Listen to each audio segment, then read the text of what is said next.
आज हम आपको लाए हैं गुवाहाटी के पास एक गांव में। इन घने पेड़ों की छांव में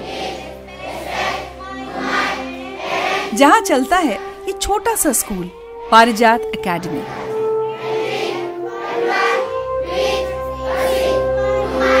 यहाँ उत्तम टेरोन पिछले 20 साल से गरीब बच्चों को निशुल्क शिक्षा दे रहे हैं।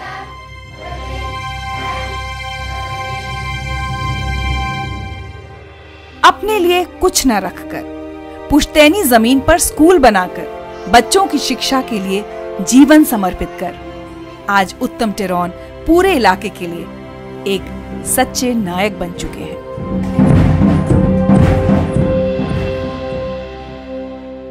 उत्तम जी, बहुत बहुत स्वागत है आपका जिंदगी त्रिचा में। उत्तम जी, इतना सुंदर लग रहा है गुवाहाटी में आपका ये खूबसूरत सा, इतना ग्रीन और क्लीन और खूबसूरत सा स्कूल पारिजात एकेडमी। इसके बारे में बताइए हमारे व्यूअर्स को। तो पारिजात एकेडमी एक छोटा सा स्कूल है कि यह असमिया मीडियम स्कूल है। ये 10वीं तक है। तो ये एक छोटा सा प्रयास है ताकि मतलब हम लोग का जो आसपास के जितनी गांव हैं, जो जनजाति बच्चे हैं, आके पढ़ें, ड्रॉप आउट ना हो। ये एक छोटा सा प्रयास है। तो ये जारी है 20 साल, अभी तक 20 साल हो गए हैं। 2003 से शुरुआत। उस समय एक 4 बच्चे थे। एक मेरे 800 रुपया से मतलब शुरू किया था, एक पुराना गौशाला में। बहुत गरीब बच्चे आते हैं? गरीब बच्चे आते हैं आसपास की गांव से। और पूरी तरह से फ्री है ये? फ्री है।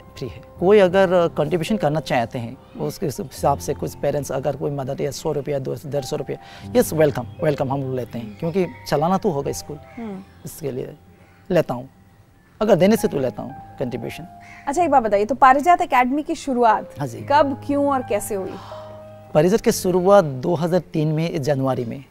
उससे पहले मेरे दिमाग में आया था कि एक ऐसा लर्निंग सेंटर करूं ताकि मतलब हमारे जो गांव के जो बच्चे हैं अनपढ़ रह जाते हैं, अगर स्कूल जाने के लिए इच्छा भी नहीं करते, ऐसे बच्चों के लिए मैंने सोच के रखा था कि क्या करूं। तो 2003 में जनवरी में मैंने ये स्टेप लिया कि देखते हैं क्या होते हैं। तो 2003 से मैंने शुरू किया। मेरा जो एक सेविंग्स था ऐसा 800 रुपया, वो पैसा लेके एक डेस्क और एक बेंच और ब्लैक बोर्ड, तब से शुरू इसी जगह में थोड़ा सा अलग जगह में, यहाँ से कम 100 मीटर दूर में एक गौशाला था। उसमें आपकी अपनी लैंड में, मेरे पिताजी में। मेरा तो अभी तक कोई लैंड नहीं है, पिताजी के लैंड में ही है। ये पूरा आपके पिताजी का लैंड है। मैं तो अभी तक भिखारी हूँ।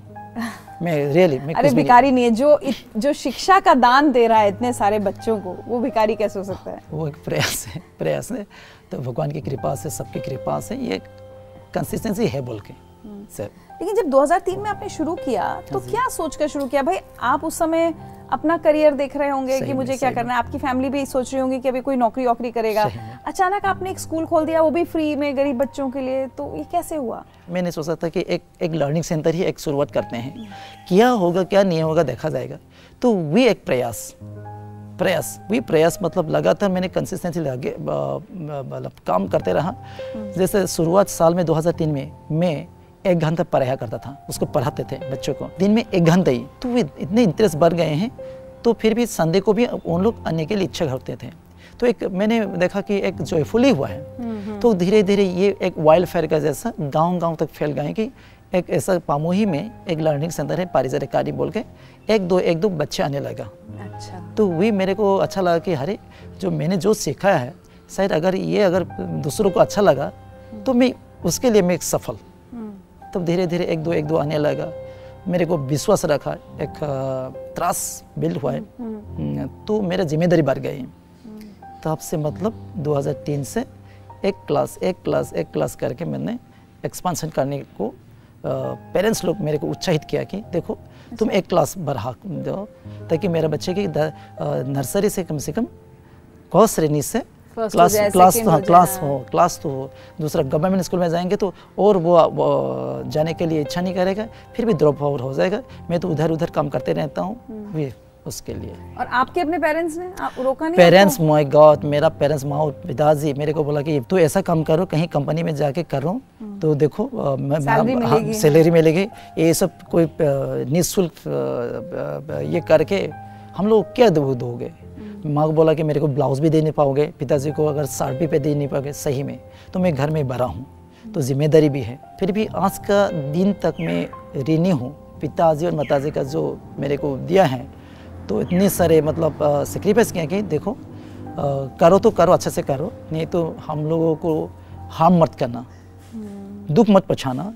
बट ये भी बड़ी बात है ना कि आपके पेरेंट्स ने अपनी पूरी ज़मीन आपको दे दी। एग्जैक्टली मैं भले उन्होंने कितना भी विरोध किया, धन्यवाद करता हूँ। सो ऐसा बोलो दान दिए है करने के लिए मेरे को लास्ट पार्ट में मतलब प्रोत्साहन किया है, उत्साहित किया है। देखो तुम जो भी कर रहे हो ना अच्छा से करो। तो वही मतलब पिताजी तो देहांत हो गए हैं, देख के गए हैं। फिर ये धीरे धीरे धीरे अब आप कह रहे हैं कि 5 बच्चों से, कितने बच्चों से शुरू किया? 4 बच्चों से शुरू किया 20 साल पहले। 20 साल पहले। और अब कितने हो गए हैं? अभी जो देखो बीच में अलग अलग ईयर में अलग अलग बच्चे हैं। हाँ। तो अभी तो 300 से ज़्यादा बच्चे हैं इधर। सुबह आते हैं 2 बजे तक पढ़ते हैं, उसके बाद हॉस्टल का बच्चे हॉस्टल में रहते हैं, वो जो आसपास के गांव हैं चले जाते हैं। अच्छा हॉस्टल भी है यहाँ? हॉस्टल भी है। 65 बच्चे हम लोग के साथ रहते हैं। उन लोगों का घर यहाँ से करीब 30 किलोमीटर जंगल भीतर में है उनका गांव। उनके गांव में कोई इलेक्ट्रिसिटी आज तक नहीं है। जब मैंने शुरू किया परिषद अकादमी, बीच में गए उन लोगों गांव में, मैंने गांव लोगों को बोला कि अब लोग गांव से भी 2-3 बच्चे मेरे को दे दो, हमारे घर में रहेंगे और पढ़ेंगे। तो उन लोग जब मैंने ये सब प्रस्ताव दिया है, वो लोग डर गए हैं। ये अब हम लोग तो आपको नहीं, हम तो आपको नहीं जानते कैसे कहाँ रखेंगे। 6 महीने का बाद मेरे पास आया वो लोग 2-3 पेरेंट्स, बोले कहाँ रखेंगे? मैं एक छोटा सा घर बनाएंगे, झुपड़ी घर बनाएंगे, रहेगा वो लोग इधर ही पढ़ेंगे।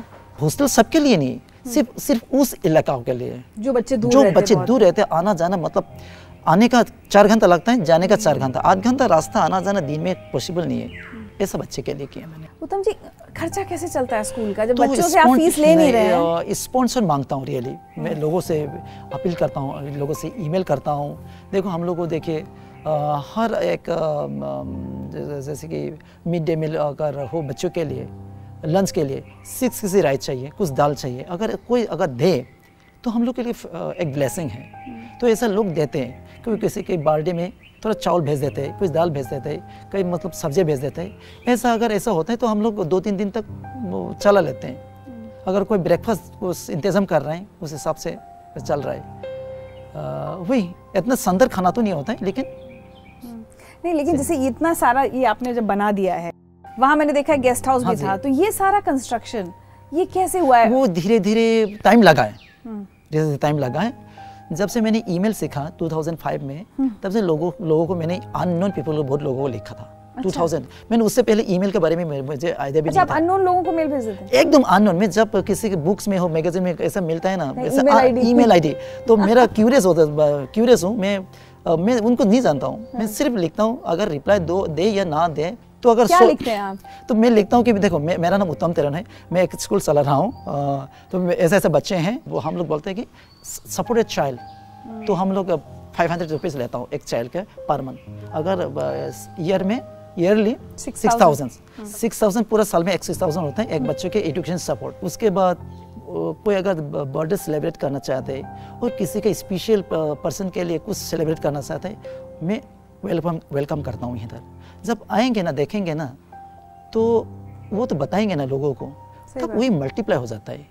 तो वो एक नेटवर्किंग, एक विश्वास के साथ, मतलब तो बहुत छोटे कदम उठा के मुझे लगता है आपने एकदम ड्रॉप करके। जैसे पहली बार आपने कहा 4 बच्चों से शुरू हुआ, फिर उसके अगले साल 2004 में कितने बच्चे हो गए? 2003 में 4 बच्चे, 2004 में 10, नहीं 18, 2003, 4, 5 में 32। उसके बाद धीरे धीरे एक समय आ गया, बीच में जितनी ड्रॉप आउट्स है एरिया में, ओपन डे हम लोग अनाउंस किया कि जो लोग 5-6 में ड्रॉप आउट है, अलग अलग जगहों में एक बार 2 बार फेल होके, मतलब ऐसे ही घर में है, तो आके आ जाओ। 2 रुपया है एडमिशन फीस, जल्दी मतलब मोरलेस 100 बच्चे हम लोग एडमिशन लिया है। तो आपका मिशन क्या है कि कोई बच्चा यहाँ पर अनपढ़ ना रहे? तो इस एरिया में, क्योंकि मैं इस एरिया से हूँ, इस एरिया से, मैं इस गांव से मैं बिलोंग करता हूँ, इस गांव में मैं बॉर्न अप है, जन्म हुआ है, तो मैं ये देखना चाहता हूँ कि इस एरिया में ऐसा बच्चे नहीं ना रहे, अनपढ़ होके रहे। कम से कम 10वीं तक तो पढ़े, फेल हो या पास हो, तब उसको पता लगेगा कि पढ़ाई एजुकेशन कितना ज़रूर है। उसके बाद नेक्स्ट जनरेशन को पता लगेगा कि एजुकेशन बहुत जरूरी है। साथ साथ में इसलिए स्किल में भी हम लोग थोड़ा ध्यान दे रहा हूँ, ताकि मैं तो कैसे कर सकता हूँ। जैसे इलेक्ट्रिकल स्किलिंग के लिए क्या स्किलिंग के लिए, जैसे मान लो कुछ स्टिचिंग हो, बॉयज़ के लिए कोई इलेक्ट्रिकल, कोई मैकेनिक, कुछ मोटरसाइकिल रिपेयरिंग हो। ये कराते हैं आप? नहीं, अभी हम लोग रोड मैप में है, अभी पाइपलाइन में रखा है। तो स्टिचिंग कंटिन्यूटी है। गर्ल्स लोग ज़्यादा हैं, बॉयज़ को भी, ये जेंडर का नहीं है, मतलब बॉयज़ गर्ल्स के लिए। लेकिन बॉयज़ क्या सोचते हैं ना, ये गर्ल्स का ही काम है, ये तो गर्ल्स से इंटरेस्ट है, सोच बदलना होगा। मतलब वीविंग भी है, वीविंग बहुत बॉयज़ एंड गर्ल्स को भी साथ में लेके करेंगे बोल के। लेकिन वो लोग सोचते हैं कि ये तो महिलाओं का काम है, तो ऐसा नहीं है। सो बोथ तो अभी स्किल वीवर्स भी हैं, स्किल वीवर्स सिखाते हैं टेक्सटाइल के बारे में, कैसे साड़ी बनाते हैं, कैसे yarn कैसे ये करते हैं। तो हर 10वीं कक्षा में नहीं, हम लोग क्लास 8 से बच्चों को लेके जाते हैं। अच्छा। हैंडलूम में, ताकि देखे सरखा में कैसे बोबिन लेते हैं। ये सब थोड़ा सा छोटे छोटे काम के ऊपर इतना ध्यान दो, सोशली स्कूल प्रोडक्टिव हो ऐसा, तो टाइम लगेगा। सिखाते भी हैं बच्चों को फिर उसको। हाँ, तो वो एक प्रयास, टाइम तो लगेगा। और क्या क्या एक्टिविटीज हैं बच्चों में एक्स्ट्रा करिकुलम में?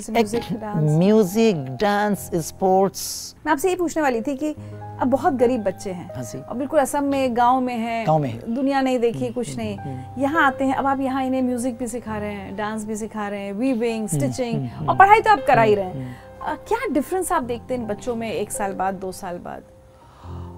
बच्चे बहुत इंटरेस्टेड होते हैं, क्योंकि हम लोग का जैसा स्कूल में ना टीचर्स, क्वालिटी टीचर्स, अगर म्यूजिक में अगर टीचर्स रखना है, उसको तो सैलरी देना होगा।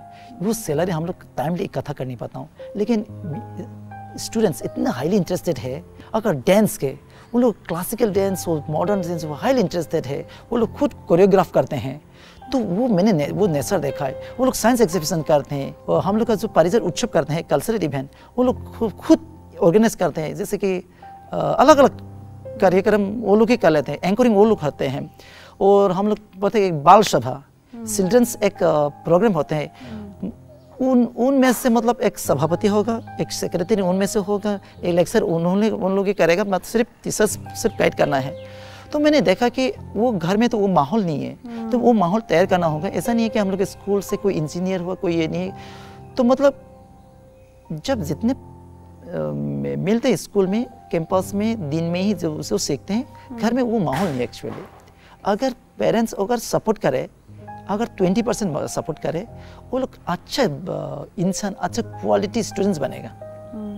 बट आप लोग यहाँ पर जैसे हेल्थ, हाइजीन, साफ सफाई, सब पर भी काम करते हैं बच्चों के? वो तो ध्यान देते हैं। जैसे कि महीना में हम लोग हेल्थ चेकअप तो करते हैं, ऐसे वैन आते हैं, मोबाइल वैन आते हैं, डॉक्टर्स आते हैं। अच्छा। वो ध्यान रखते हैं। जब स्कूल में फर्स्ट टाइम्स आते हैं ना, जो माय गॉड ऐसा रूप में आते हैं, जैसे लगता है ना 2 महीना तक नहाया भी नहीं है, ऐसा गंदे है एकदम, उसका जैसे साबुन ही नहीं लाया गया।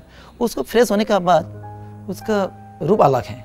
मान लो एक एग्जांपल, हॉस्टल के बच्चे जब पहाड़ी इलाका से आते हैं, उन लोग ठंडा दिनों में 1 सप्ताह तक मतलब नहाते भी नहीं है। जब धीरे धीरे यहाँ रहने के बाद जब वापस घर में जाते हैं 1 साल के बाद, पता नहीं चलता है उस गांव के बच्चे बोल के, ये सब बच्चे।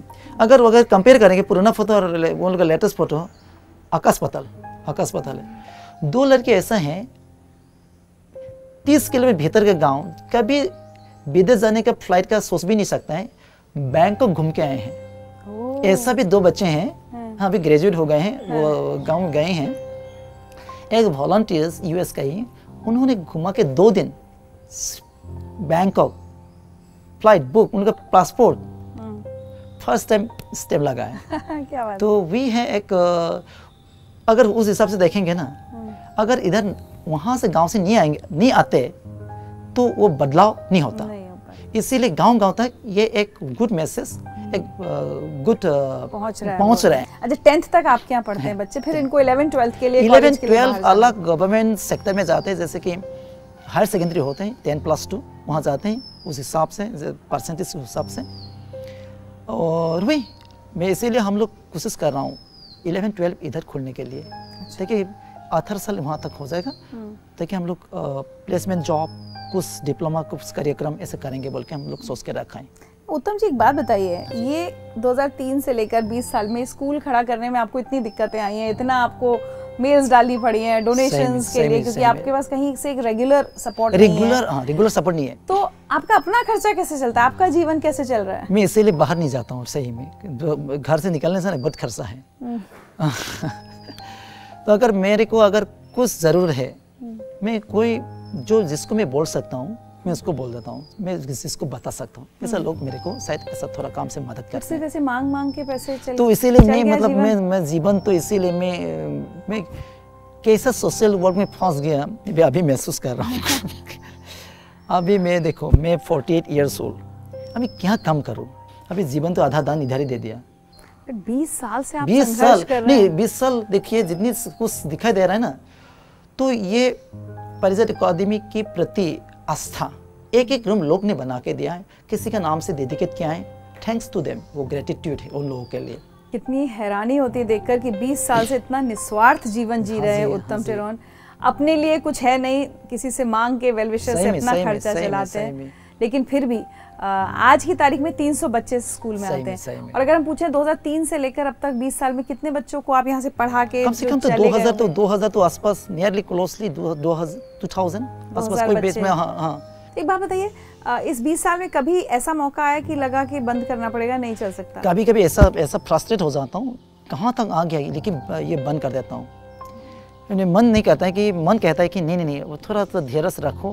हाँ, कहीं धीरज रखो, कुछ भी हो सकता है। तो अभी आपके पास कितने टीचर्स, कितने वॉलंटियर्स हैं? 21 टीचर्स है। तो महीने का खर्चा कितना है? तो 2 लाख तो हम लोग को चाहिए हर महीने। अगर इकट्ठा कर पाऊँ तो इधर 5 महीना दे नहीं पा रहा हूँ। अभी तक तो कुछ लोगों से 5 महीने से क्या नहीं, सैलरी नहीं दे पा रहे हैं? तीसरा सैलरी दे नहीं पा रहा हूँ। तो कैसे काम करें टीचर्स? तो टीचर्स लोग उम्मीद रखा है, भरोसा रखा है होगा बोल के, तो मैं भी उम्मीद लेके मतलब रेगुलर लोगों को से मतलब बातचीत, फोन, ईमेल, कॉलिंग वो मैं कर रहा हूँ। टाइम तो लगेगा, ढूंढ रहा हूँ। अगर कोई छोटा मोटा अगर 10,000 20,000 कोई देना है तो लोगों से बात करता हूँ। अच्छा एक बात बताइए, जिन बच्चों को आप पढ़ाते हैं उनके अंदर तो कितना ग्रैटिट्यूड होता होगा ना कि हम इतने गरीब थे, स्कूल ड्रॉप आउट थे, लेकिन सर ने पढ़ाया, पारिजात अकेडमी में पढ़ाया। तो वो एक रिश्ता आपका हमेशा जुड़ा रहता है उन बच्चों से? एकदम। जो पास होके गए हैं, अलग अलग समय में आते हैं, ऐसे वॉलंटियर्स भी करते हैं, अलग अलग इवेंट में आके मदद करते हैं। अभी भी हैं ऐसे नॉर्मली आते हैं, जैसे महीना में अगर कोई संडे में आके कोई बच्चों के साथ मतलब बात करते हैं, सिखाते हैं, तो रियली ग्रेटिट्यूड फॉर अस वो लोग हैं। तो वो तो बॉन्डिंग जारी रहेगा, एक ये कॉन्टिन्यूटी बॉन्डिंग होगा, क्योंकि जो पास होके गए हैं, क्योंकि देखा है, सुना है, लोग बोलते हैं। उन्होंने ये भी देखा होगा कि आप कितना स्ट्रगल करते हैं। एग्जैक्टली एकदम जीरो से देखा है, वो लोग जीरो से देखा है। वो परिवर्तन देखा है कि हम लोग जब क्लास में थे, एक बेम्बो वॉल और 3 ग्रुप, इधर से बारिश, इधर से बारिश, इधर से गाय चले जाते हैं, उधर से निकल जाते हैं, ऐसा वो लोग देखा है। उस माहौल से मतलब देखा है कि आज का जो ब्रिक वॉल क्लासरूम देखा है, तो इसीलिए वो लोग काउ शेड से देखा है, इसीलिए गबर मतलब वो देखा है, मतलब वो साफ करके मतलब क्लास करना पड़ता है। उस दिन से देखा है, वो लोग बोलते हैं कि अभी जो जनरेशन पढ़ रहा है वो बेहतर लाइफ है। अच्छा, यहाँ बच्चों को एजुकेट करने के साथ साथ आप इनको भी ये जिम्मेदारी सिखा रहे हैं कि भाई सोसाइटी के प्रति इनकी भी एक रिस्पॉन्सिबिलिटी है। सही में। वो कैसे कर रहे हैं आप? जब देखो 3 साल या 4 साल हो गया, तो हम लोग क्या करते हैं, इधर कॉटन रीयूजेबल वॉशेबल सेंटर बनाते हैं। तो एकदम वो कौन बनाता है? हम लोग गर्ल्स लोग पे टीचर्स को मदद करते हैं, हाँ, स्टिच करते हैं हम लोग सिलाई मशीन में। वो हम लोग आज तक मोर और लेस 5,000 पीसेस हम लोग डिस्ट्रीब्यूट किए हैं रिमोट एरिया में, फ्री में। अरे वाह। वो एक प्रयास है, एक सोशल रिस्पॉन्सिबिलिटी। सीनियर्स गर्ल्स लोग जाके गांव में समझाते हैं, समझते हैं, तब तो वो लोग खुल के बात करते हैं। टीचर्स लोग भी जाते हैं, तो वो देख के अलग अलग स्कूल भी आके सीख के जाते हैं। अलग अलग संस्था का जो महिला लोग आके जो सेल्फ हेल्प ग्रुप होते हैं, ऐसा महिला लोग आके इधर सीख के जाते हैं। अपना अपना डिस्ट्रिक्ट में वो बना के शायद वो सेल करने का अगर लायक हो, अगर वो हिसाब से बनाते तो वो भी सेल भी कर सकते हैं। क्या बात है। अच्छा, एक पर्सनल सवाल पूछती हूँ आपसे। इतना संघर्ष वाला आपका जीवन रहा है ना? सही में। स्कूल खड़ा करने के लिए अलग संघर्ष है, अपने खर्चों के लिए पैसे नहीं है। ऐसे में मतलब मैं तो वाकई सलाम करूंगी आपकी वाइफ को, जिन्होंने शादी की, आपके साथ घर बसाया और आपके साथ स्कूल भी संभालती है। सही में बहुत भरोसा किया है, इसीलिए। बट वो उनका पूरा सपोर्ट है आपको? पूरे सपोर्ट पूरा देखते हैं वो। जनरली जो हैंडलूम का जो डिज़ाइनिंग हो, हैंडलूम का जो देखभाल करना है, जो स्टिचिंग के ऊपर वो देखते हैं। वो क्लास भी लेते हैं, वो बहुत सपोर्टिव है, बहुत सपोर्टिव। नहीं तो एक हाथ से ताली नहीं बजतेगा। सही बात। अच्छा बताइए, मैं देख रही थी दीवार पर अवार्ड्स तो आपको बहुत मिले हैं, लेकिन कभी कभी ऐसा लगता है उत्तम जी की अवार्ड का मैं क्या करूं, मुझे पैसों की जरूरत है, इन अवार्ड्स का क्या करूं? नहीं सही में लोग जब ऐसे बोल देते हैं, कभी मेरे को इन्वाइट करते थे, देखो आपको इस अवार्ड के लिए चूज किया, आप आना होगा। लेकिन अप्रिशिएशन मेरे को चाहिए, अप्रिशिएशन यस, अच्छा काम कर रहा हूँ बोल के मतलब शायद लोग अप्रिशिएट करें, तो उसके साथ साथ चलने के लिए धन भी चाहिए, पानी भी चाहिए। वही है मतलब एक साथ मतलब नहीं होता है, पैरेलली नहीं होता है। अवार्ड तो है, अवार्ड तो दिए हैं, मिला है। अच्छा बताइए, इतने सब स्ट्रगल के बावजूद वो क्या चीज़ है जो आपको चलाई रख रही है कि नहीं करते रहो? मैंने एक ही मन में एक ही बात, जब हम लोग जब स्टोरी पढ़ते हैं ना, अगर मान लो एक कुआं खुद रहा हूँ, 20 फुट तक गए हैं, अगर 2 फुट खरने से पानी मिलेगा, मैं वो उम्मीद मतलब ये भरोसा रख के मतलब जी रहा हूँ एक्चुअली। बच्चों के पेरेंट्स कितना ग्रेटिट्यूड है आपके लिए? पेरेंट्स पॉजिटिव ग्रेटिट्यूड है स्कूल के प्रति, इसीलिए इतने भरोसा रख के मतलब भेज रहा है। कुछ पारिजात अकेडमी जाके तो कुछ बनेगा, कुछ बनेगा। डॉक्टर इंजीनियर तो बाद में होगा, कम से कम एक अच्छा इंसान बने, वही उसके लिए भेजते हैं एक्चुअली। चलते चलते उत्तम जी, हमारे सारे व्यूअर्स को पारिजात अकेडमी की तरफ से आप क्या बोलना चाहेंगे? तो पारिजात अकेडमी की तरफ से सबको नमन करता हूँ। आप लोग जो देख रहे हैं पारिजात अकेडमी, आप लोग कभी अगर इंडिया की अगर बाहर से भी हो तो गुवाहाटी में एक बार आइए, आप लोग मैसेज दीजिए, एनकरेज कीजिए हम लोगों को, ताकि मतलब आप लोग और बहुत अच्छा करने के लिए हम लोग उत्साहित होंगे। बहुत अच्छा लगा उत्तम जी आपसे बात करके, थैंक यू सो मच। लेकिन कुछ छोटे छोटे तोहफे हैं जो हम आपके लिए लेकर आए हैं। अच्छा ठीक है। आपके इतने खूबसूरत पेड़ हैं, तो पेड़ों के लिए, आपकी चिड़ियों के लिए इतना एक बर्ड फीडर है, दाना पानी इसमें डाल दीजिएगा। धन्यवाद। मेरा नाम इशिका दास है, मैं नर्सरी से पारिजात अकेडमी में पढ़ रही हूँ। पारिजात अकेडमी की सबसे अच्छी चीज़ है यहाँ का पढ़ाने का स्टाइल।